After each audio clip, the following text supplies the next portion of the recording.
dan selamat datang di The Series of Global Elites episode 3. Serial ini akan terbagi menjadi 5 episode. Episode sebelumnya kita telah membahas bagaimana Rothschild dan Rockefeller bisa menjadi sangat kaya. Serial ini tak lengkap jika kita tidak membahas juragan yang satu ini, John Pierpont Morgan, seorang banker raksasa dan sang kaisar dari Wall Street.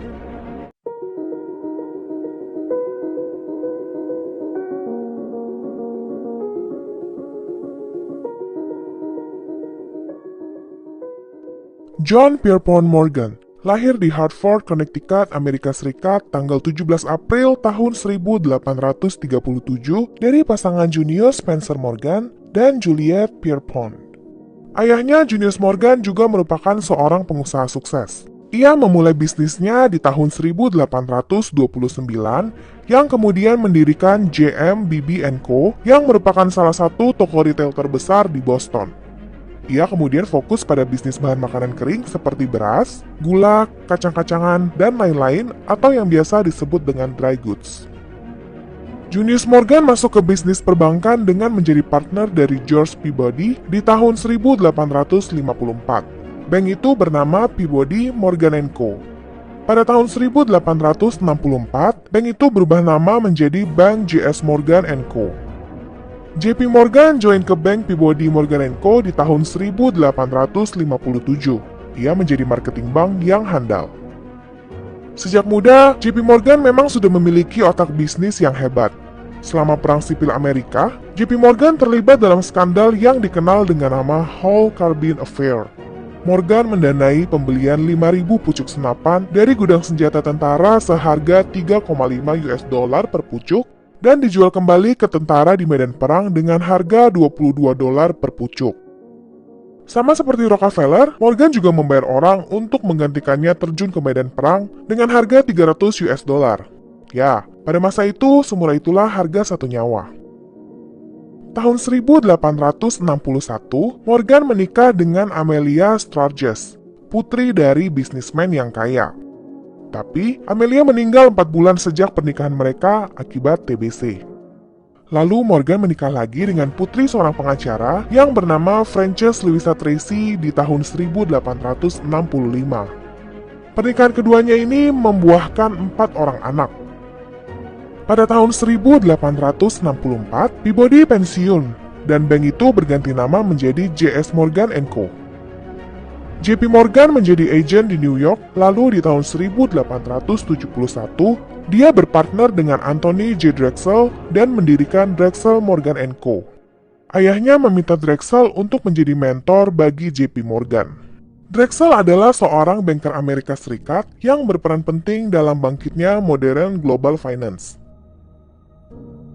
Sebelum orang lain menyadarinya, JP Morgan sudah lebih dulu menyadari bahwa siapa yang mengendalikan uang, dialah yang akan mengendalikan dunia. Ya, pada masa saat ini Morgan memang sudah kaya raya.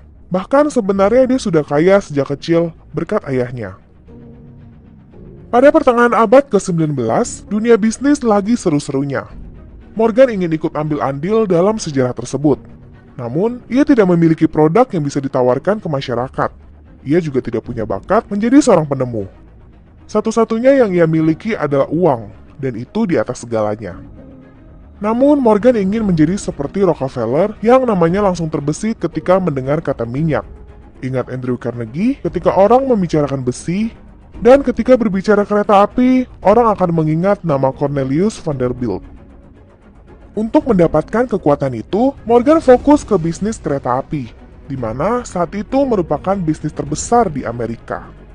Diawali di tahun 1869, Morgan mengeluarkan pinjaman sebesar $500.000 ke Albany and Susquehanna Railroad atau ANS. Di tahun yang sama, ia membeli 600 lembar saham ANS. Raja kereta api Cornelius Vanderbilt meninggal pada tanggal 4 Januari 1877. Ia mewariskan perusahaan ke anaknya William Vanderbilt. Tahun 1879, melalui Drexel Morgan & Co., ia berhasil menjual sebagian besar saham New York Central Railroad milik William Vanderbilt, anak Cornelius Vanderbilt. Dan setahun kemudian, Drexel Morgan & Co. membuat jaringan yang berhasil menjual 40 juta US dollar surat utang Northern Pacific. Ini menjadi transaksi bonds kereta api terbesar di masa itu. Tidak bisa dipungkiri, bisnis kereta api memberi keuntungan besar bagi Morgan.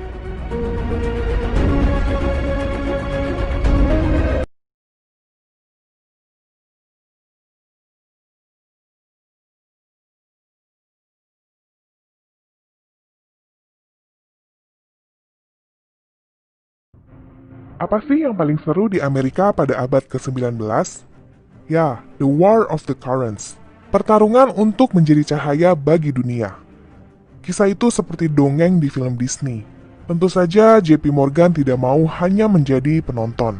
Ia ingin terlibat secara langsung dan Thomas Alva Edison adalah tiket bagi Morgan untuk masuk ke romansa elektrik. Di tahun 1878, Edison Electric Light Company dibangun berkat bantuan dana dari JP Morgan, Spencer Trust, dan keluarga Vanderbilt.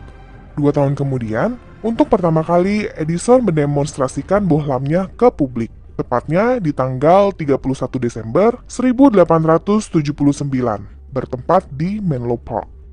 Masyarakat sangat antusias merespon ini, sama seperti pertama kali api ditemukan. Bohlam itu begitu ajaib. Morgan merelakan rumahnya diutak-atik oleh Edison untuk menunjukkan ke masyarakat betapa bergunanya bohlam itu untuk menerangi rumah. Ambisi Morgan dan Edison untuk menerangi kota berjalan lancar, sampai kemunculan 2 pengganggu yang sulit dibasmi, Nikola Tesla dan George Westinghouse, yang kemudian membawa Amerika ke War of Currents. Untuk detailnya, teman-teman bisa menonton 2 video ini. Singkat cerita, peperangan dimenangkan oleh Nikola Tesla dan Westinghouse. Morgan dan Edison tidak senasib sepenanggungan. Kekalahan ini hanya berimbas pada Edison. Morgan tetap baik-baik saja. Pada tahun 1892, Morgan memerger Edison General Electric Company dengan Thomson Houston Electric Company dan membentuk General Electric. Secara perlahan, Edison mulai tergeser dan akhirnya kehilangan kedudukannya di sana. Di kemudian hari, General Electric menerapkan teknologi Tesla, yaitu sistem AC. General Electric masih berjaya hingga saat ini. Amerika Serikat menghadapi depresi ekonomi di tahun 1893 yang dikenal dengan nama The Panic of 1893. Pada saat itu, uang kertas kehilangan nilainya. Orang-orang lebih tenang memegang emas, dan hal ini membuat Amerika kehabisan stok emas. Akibat dari krisis ini, harga saham terjun bebas, 500 bank tutup, 15.000 usaha gagal, dan pengangguran naik pesat. Presiden Grover Cleveland disalahkan atas krisis ini. Lalu Morgan mengusulkan agar pemerintah menggunakan undang-undang lama yang dipakai saat perang sipil, di mana memperbolehkan Rothschild untuk menjual emas langsung ke US Treasury, dan Morgan menjadi agennya. Presiden Grover Cleveland meminjam 65 juta US dollar dalam bentuk emas ke Rothschild cabang Inggris melalui JP Morgan. Kepanikan ini berlangsung hingga 4 tahun ke depan dan berakhir di tahun 1897. Perusahaan Westinghouse mengalami kendala dana akibat pertarungan dengan Edison dan menghadapi Panik 1893. Tesla menyelamatkan perusahaan itu dengan melepaskan semua royaltinya yang sebelumnya telah disepakati dengan Westinghouse. Di tahun 1897, Tesla mematenkan Tesla Coil. Ia terus bekerja dengan ide terbarunya, yaitu transmisi nirkabel. Karena butuh dana, di tahun 1900, Tesla mengajukan proposal ke JP Morgan. Tertarik dengan ide Tesla, Morgan menginvest sebesar 150.000 US dollar untuk membangun menara transmisi raksasa yang kemudian dikenal dengan nama Wardenclyffe Tower dengan imbal hasil 51% dari paten ini. Tidak lama kemudian, Morgan mendengar niat Tesla untuk memberikan transmisi energi gratis ke masyarakat melalui tower tersebut. Morgan kebingungan, ia tidak mengerti. Maka ia membuka kamus besarnya untuk mencari arti kata gratis, tapi ia tidak menemukannya. Di tahun 1901, karena dananya sudah habis untuk pembangunan tower, Tesla mendekati Morgan lagi untuk meminta tambahan dana. Namun Morgan menolaknya. Ia lebih memilih untuk invest ke radionya Guglielmo Marconi. Wardenclyffe Tower tidak pernah rampung. Di tahun yang sama pula, Morgan membeli Carnegie Steel Company seharga 480 juta US dollar dan membentuk United States Steel Company. Itu adalah perusahaan miliaran dolar pertama di Amerika Serikat. Beberapa tahun kemudian, The Panic of 1907 melanda ekonomi Amerika Serikat lagi. Kali ini kepanikan terjadi di Wall Street. Saham-saham anjlok hampir 50%. Banyak bank besar di New York bangkrut. Kali ini Westinghouse goyang menghadapi krisis. Morgan melihat peluang segera menjatuhkan Westinghouse dengan berita-berita negatif di koran The New York Times. Akhirnya Westinghouse tidak berkutik. Dengan segera Morgan membeli perusahaan Westinghouse, lalu Westinghouse dipecat dari perusahaan yang ia dirikan dari nol. Ya, JP Morgan adalah pemenang sesungguhnya dari War of the Currents. Krisis ini berakhir ketika Morgan turun tangan. Ia mengalirkan sejumlah besar uangnya untuk didistribusikan ke berbagai bank.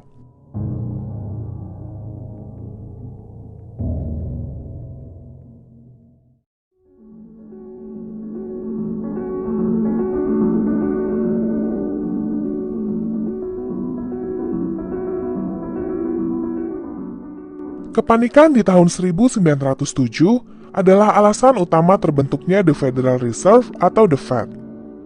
Senator Amerika Serikat Nelson W. Aldrich, yang juga merupakan ayah mertua dari John D. Rockefeller Jr., membentuk komisi investigasi krisis tersebut. JP Morgan diajak ke dalam perundingan itu. Perundingan inilah yang mengarah pada terbentuknya Undang-Undang Federal Reserve.